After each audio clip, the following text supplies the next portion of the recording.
Good morning. I want to help you get started on this assignment, mapping the major rivers of the world. So you're going to do a couple things. I have got 10 major rivers all around the world. You're going to map them on this blank map, but you're also going to graph the river lengths in a bar graph right here. So let's look at the bar graph first. Along the y-axis, this is going to be the length of our river.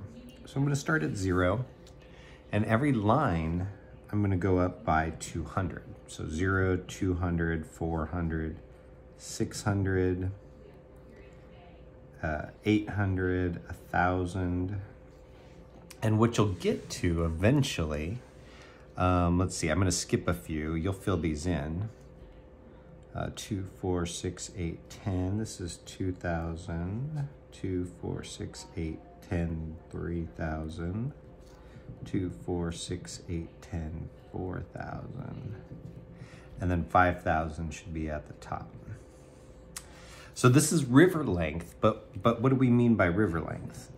Are we talking kilometers, miles? Are we talking meters? And in this case, we're going to use miles. River length in miles.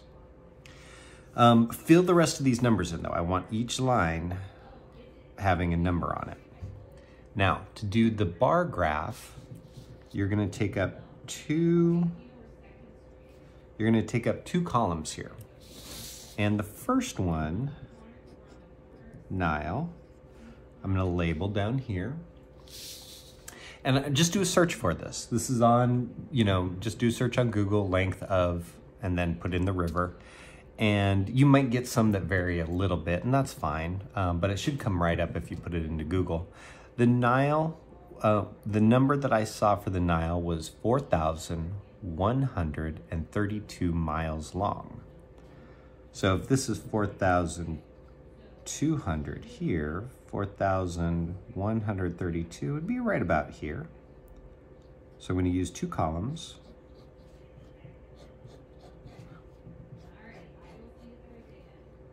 And it'd be better if you use some colored pencils or something to distinguish these, like to shade in each bar. That'll make it look a little bit nicer. And then something we haven't done before, I want you to put the number at the top, 4,132. Now, the next one I've got on here is Amazon, so I'll put Amazon down here. And I'm gonna do the same thing. I'm gonna make a 2-column bar. And when I looked it up, it was 3,977.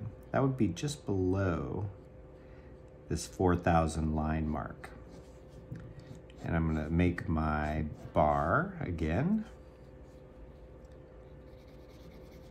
And you can see if I just do it in pencil and shade it in, they kind of blend together. That's why having colors would be kind of nice.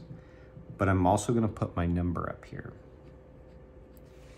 Do that for the rest of these rivers, same thing. And you should use up all of this. You'll end up using all of this graph, okay? Now, the next part of this is the map. And the map's pretty straightforward. You're gonna have to look online. Again, if you just do a Google search for length of a river, I think it also shows you where each river is and it'll give you an outline of it. When I did this for the Amazon, I could roughly trace out the main course of the Amazon. Now, the weird thing about the Amazon is it has lots and lots of tributaries. So I've got this main flow of the river here in Brazil and South America, but then there's all these tributaries coming off of it. And you don't have to be exact on these. I'm just adding this for some detail to show that it spreads out. Some of them don't have a lot of these tributaries. Amazon definitely does. And you're gonna draw in the rest of the rivers, and we wanna label them. So here I'm gonna write Amazon. And you're gonna do that with the rest of the rivers from our first page. All right, hope this helps, thanks.